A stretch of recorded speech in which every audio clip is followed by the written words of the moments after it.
Donc, dans l'Ancien Testament, pour être pardonné, il y avait 3 grandes conditions. Envoyer un animal sans défaut, on ne doit pas. Et tu envoies l'animal à Aaron. Aaron impose pour donner tes péchés. Donc, l'animal prend les péchés par imposition des mains. Et au village là, quand tu envoies ton animal du sacrifice, on ne tue jamais l'animal directement. Vrai ou faux? Ils vont parler d'abord. Ou bien ils vont attraper l'animal comme cela. Ils vont parler. Quand ils parlent là, c'est parce qu'ils sont sûrs de ce que tu as fait. Si tu as cherché femme en brousse, en tuant l'animal, on dit, on lui impose, on dit que dans notre village là, on ne cherche pas femme en brousse. Il y a un monsieur qui a cherché femme en brousse. Et les génies sont quoi? Fâchés. On dirait génie à créer brousse. Ça a créé brousse. Amen. Donc, quand il parle, c'est comme l'animal prend la malédiction de la paix. Il prend ses péchés. Comme il finit de prendre les péchés, alors maintenant ils vont le tuer. Moi, je suis à Caen. Quand tu fais un sacrifice au poulet là, il y a une position que le poulet ou bien la poule doit occuper. Mais si la poule n'occupe pas la position que les génies veulent, on dit le sacrifice n'a pas réussi. Il faut encore quoi? Reprendre.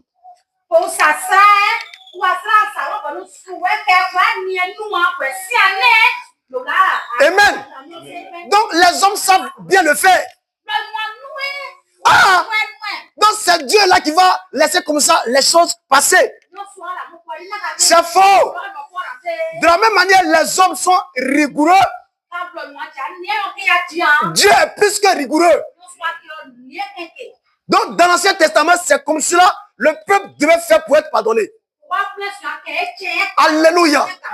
Et c'est cette loi que Jésus vient accomplir dans le Nouveau Testament. Sans sauter une seule étape. Alléluia. Et c'est cette loi-là que Jésus vient accomplir dans le Nouveau Testament sans sauter une seule étape.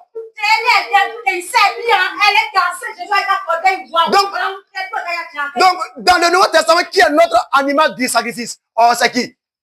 Dans le Nouveau Testament.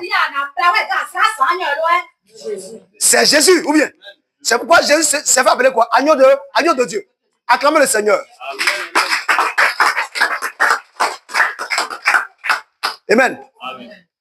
Il faut suivre. Hein?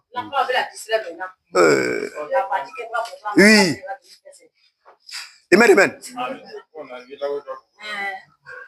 Amen, amen. Donc Jésus aussi, il vient sans défaut. Pourquoi Jésus est sans défaut?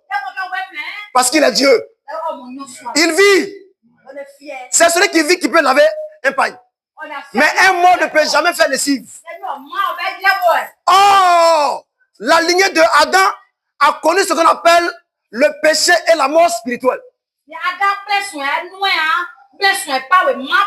Donc au plan spirituel, nous sommes devenus comme ce pagne-là. On est muet. On n'entend rien parce qu'on est mort spirituellement. Alléluia. Alléluia.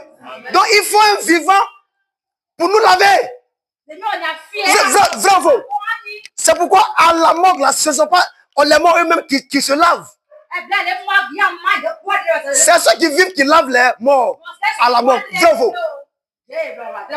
Donc au plan spirituel, c'est la même chose.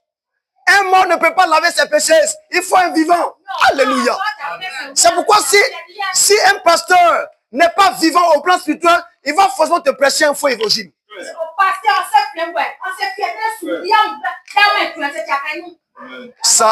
Ça peut aller. Acclamez le Seigneur Jésus-Christ.